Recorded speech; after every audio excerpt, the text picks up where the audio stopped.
In this video, I am excited to talk to you all about Peni's character matchups. A quick preface that must be said is Peni is not a frontline tank. Do not hard focus tanks, as your primary damage are like drops in a bucket compared to their health pool. You don't want to spend lots of time contesting tanks. These are tips for 1v1 engagements, and this is not a guide to 6v6 play. Moving on. And for the record, I've hit Eternity in Season 2.5, which is the season we're currently in, and I've also hit Celestial in the previous season.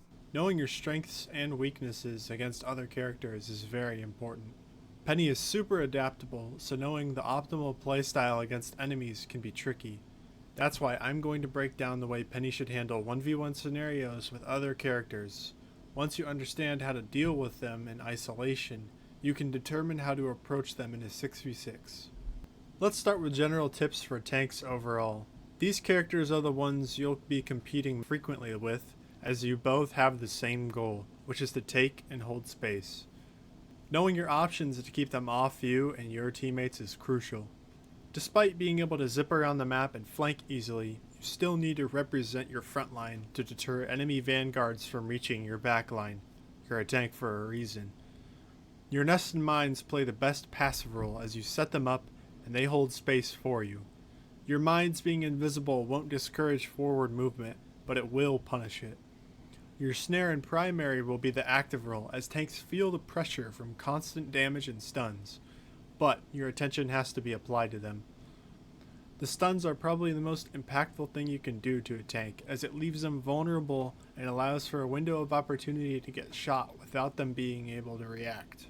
Most of the advice for tanks here applies to defense, where you have to repel enemy forces and have to contend with tanks moving forward.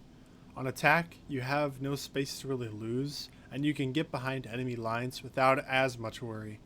Peni vs Strange. Standard Strange gameplay sees him spamming his shield deployment, as without it he's a rather easy target. Time your stuns in between those deployments to make him vulnerable and to stop him from walking you down.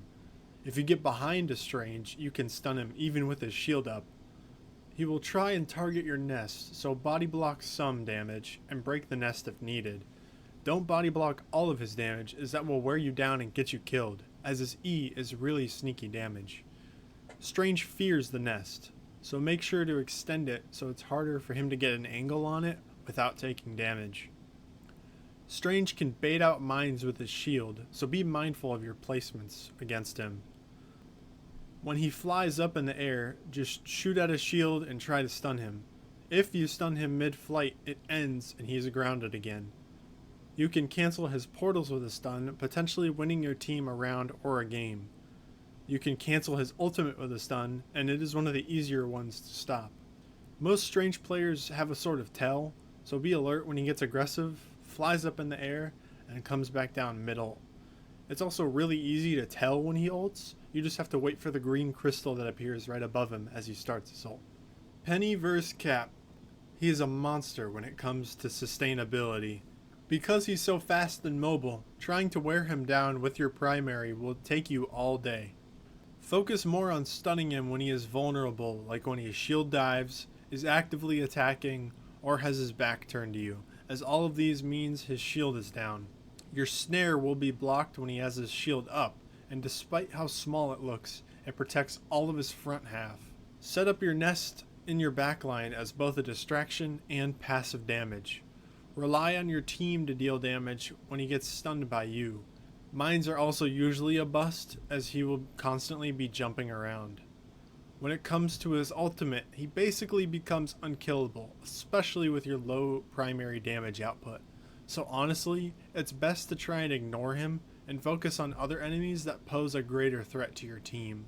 The main goal is, if you can't deal damage, then you have the advantage. Your ult can be good against him as well, as your melee knocks him into the air and he cannot run or jump until he touches the ground again. Peni vs The Thing. Because he is locked to melee only, he is at a disadvantage to you. When he does his right click windup attack, you can stun him before it hits, leaving him wide open for an extended period. His right click does allow him to reach your nest, as it is just inside of the hit radius, and you can't body block his haymaker as it goes through you. Be sure to extend the nest or break it when he is targeting it. His shift makes him immune to your stun, so be wary of him charging in, blowing past your mines and nest, and grounding you. With the grounding, it is scary because your only movement tool is disabled, so try to position a way to avoid getting grounded, and move out of the circle. If you try to grapple through his grounding, it cancels your dash the moment you reach it, which is extremely frustrating and dangerous. His ultimate can be stunned with a relatively long window, especially if he jumps before he does it. However, if he gets it off, try to stun him to reduce the value he gets before your team can move again. Really, just stun him consistently and pepper him as he is a big target. Also, if he steps onto your webs accidentally and you stun him at that moment, it will fry him. Peni vs. Thor. He is a tough call in a 1v1, as you either counter him or he counters you. He has nothing to block your stuns, so abuse that consistently. Your priority should be to stun him during his Rune Awakening, as you limit the amount of projectiles he sends out, while leaving him extra vulnerable as he cannot dash away in Rune Awakening. With the Thor rework, he ends up in Rune Awakening a lot more, so a lot more damage is coming your way. You cannot body block Rune Awakening for very long, as you will eventually get burst down. Thor players like to get an angle on your nest with Rune Awakening, so it makes it a bit of a struggle for you to play passively against him. But if you can get him in your nest, it has extremely good value against him, as it is a bunch of burst damage that he cannot react to quickly. This is a good time to stun and burst him down. If your nest is in his ult AoE, it will always break it, so recall it before it gets destroyed. His ult is stunnable, but it's only the first couple of frames right before he goes up in the air, and then he's unCCable. Good Thors will always be dashing around, so disrupt that as much as you can with your snares. Thor can also dive past your mines sometimes, so just be mindful of the placements. Peni vs. Magneto. It is a similar situation with Strange, but with a longer shield cooldown and no movement ability. Same deal, he wants to destroy your nest, so do the same things I said as Strange. However, his shield deployments are more random, so stunning him consistently will be harder. Also, when he gets low, he will tend to bubble himself, and all you can do is wait for it to end, as you don't usually have enough damage to break it. His ultimate is annoying as it can destroy your nest through collateral damage and will suck up your cyber snares. However, mines you place will not be taken into his ult, and you can use your grapple to place down a cyber web. You can block his ult with your cyber web, but it is very hard to do, as he usually won't be aiming at you and instead behind you. Not much can be done against him besides standard poke or nested mine traps. One more thing is you can stun him mid-reload, so it takes him longer to get his ammo back, as his reload does take a while. Peni vs. Venom. You are basically a hard counter to this character. Because his goal is diving your backline, to properly deal with him, you need to be with your team. Your nested mines do so much against him every time he dives in. He is, like most tanks, a big and slow target, with his only movement abilities being used for entry and escape. Your stuns deny him from getting any valuable damage in before he has to use any of his abilities. If you manage to stun him at the right time, you can kill him before he pops his overshield, you can cancel his swing, you can deny his one-shot combo with his ult and cellular corrosion, or you can cancel his ult altogether. Try to stun him on entry to limit the damage he can do, and a quick reminder that you cannot stun him until his frenzied arrival is over. You should save another stun until you think he will pop his overshield or he is looking to swing out. This should guarantee the kill. If he gets his ultimate off, all it does is prolong his stay in the backline where you do more of the same. Venom can target your nest while he is outside of it, so consider extending it when need be. Even if he does target it, your healers are safe, so it's a win. Peni vs. Groot. His main goal is to wall you off from your team to isolate picks and deny healers. To start, your primary does little damage to his walls, so don't focus on them if need be. Don't be too worried about his walls, however, because you can wall climb up them. This asshole will try and destroy your nest by placing a wall on it. It will break it, but the wall doesn't actually damage it, it just recalls it. So if it hasn't taken any damage, you can instantly redeploy it, no cost to you. Mines and drones can deter him, but because of his large health pool, it won't be a kill unless it's a large stack or you follow up. Don't forget that Groot's range is still pretty long, so he can poke at your nest from a distance. so have it in a hard to reach spot.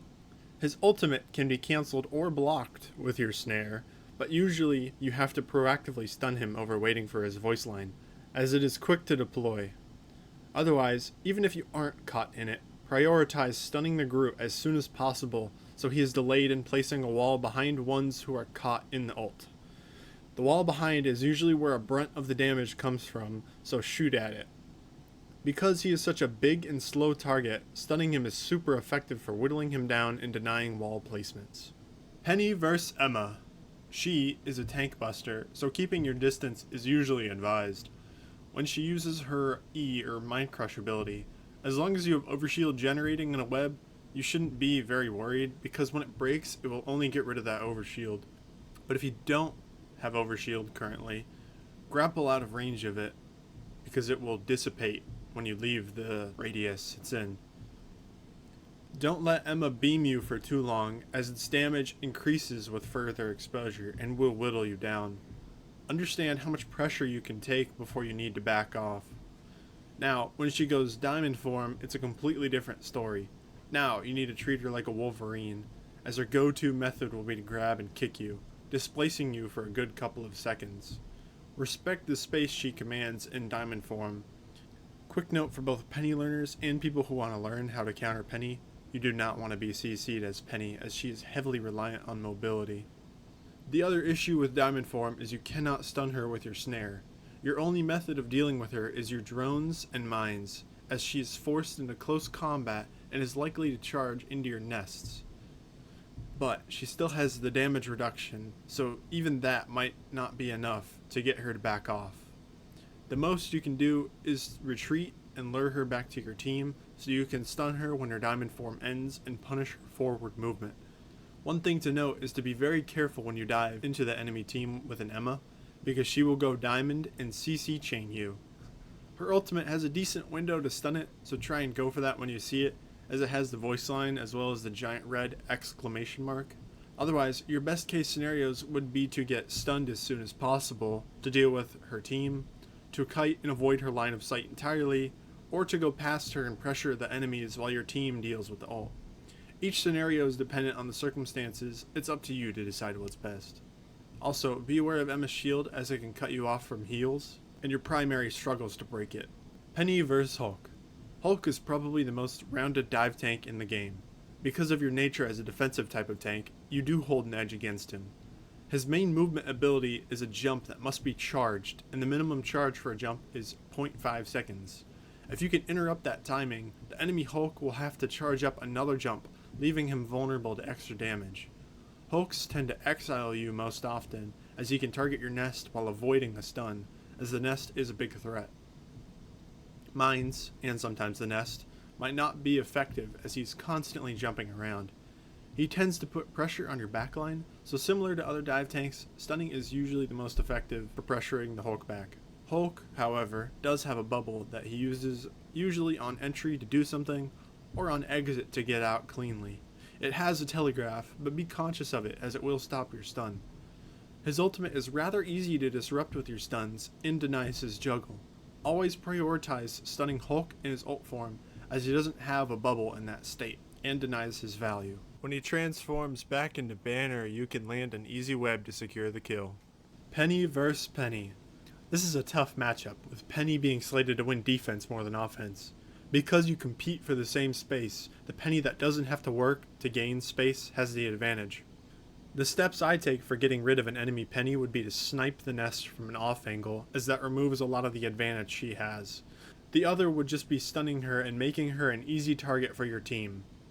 Good Peni players try to contest flanks on defense and can peel really fast, so they usually end up engaging you at some point. That is where you should put your mines and your nest, that being where they intend to engage you from, usually right in front of you. When you draw her away from the front, your team can push a lot easier. You can stun the enemy Peni out of ult super easily, and because it's usually a desperation ult, they should die, as stunning removes the bonus overshield. On defense, you'd want to engage the enemy Peni occasionally to shut them down, but not be too worried about it where you chase her around and leave the front line for extended periods. Doing this is easier with more than one person. Also, watch for potential mine trap spots the enemy Peni might set up and get rid of them.